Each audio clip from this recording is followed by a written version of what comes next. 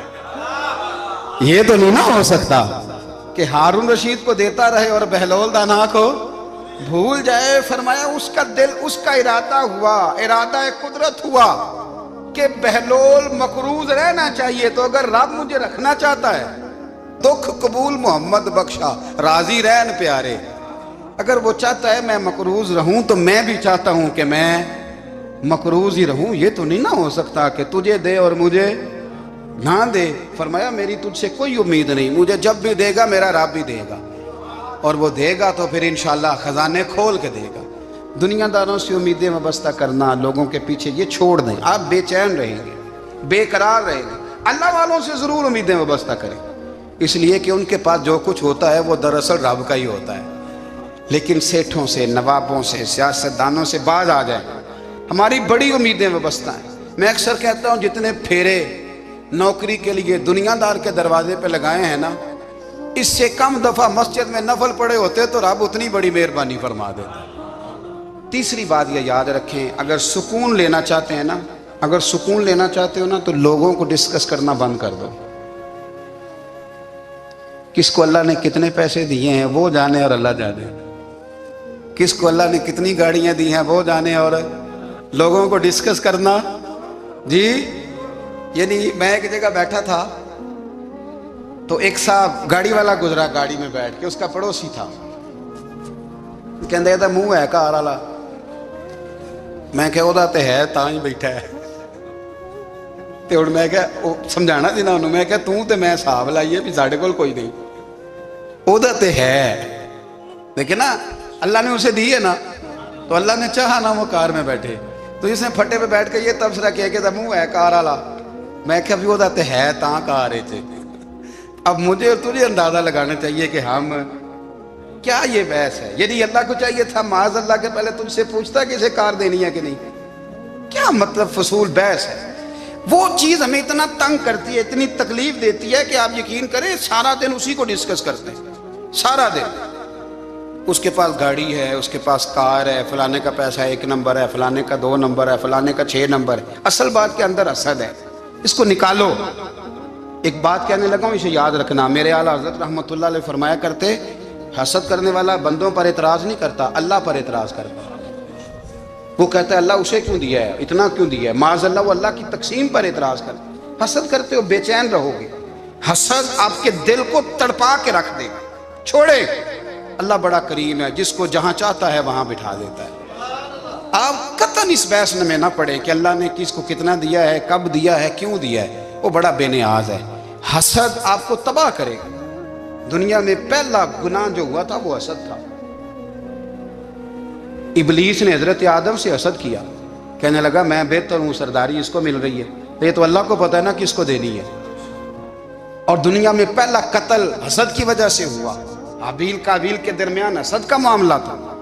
خاتون کا نکاح اس سے کیوں ہو رہا ہے، مجھ سے ہونا چاہیے۔ حسد تباہی کرتا۔ آپ یقین کریں، یعنی دکاندار کے سامنے دوسری دکان پڑتی ہے اور پریشان ہو جاتا ہے، وہ کہتا ہے میرا کیا بنے گا، لا حول ولا قوت الا باللہ العلی العظیم۔ یعنی تیرا کا خیال ہے کہ تیرے حصے کی روٹی وہ کھا جائے گا، اتنا چھوٹا دل، یعنی تیرا موقف یہ ہے کہ تیرے حصے کا نصیب اس تک چلا جائے گا، یہ تیری خواہش ہے۔ ایک دوسرے کی کمزوریاں بیان کرنا، اس کا تو مال ہی ناقص ہے جی، اس کے تو پاس ہی کچھ نہیں، یہ تو کمزور لوگوں کا طریقہ ہے۔ میرے رسول کریم علیہ السلام گزر رہے تھے، پت جھڑ کا موسم تھا، خزاں کا موسم تھا، درختوں کے پتے جھڑ رہے تھے، صحابہ کو ساتھ لے کے حضور گزرے اور ایک درخت کی ٹہنی کو پکڑ کے حضور نے ہلایا۔ صحابہ فرماتے ہیں کہ چھم چھم اس کے پتے گرے، زمین پر ڈھیر لگ گیا۔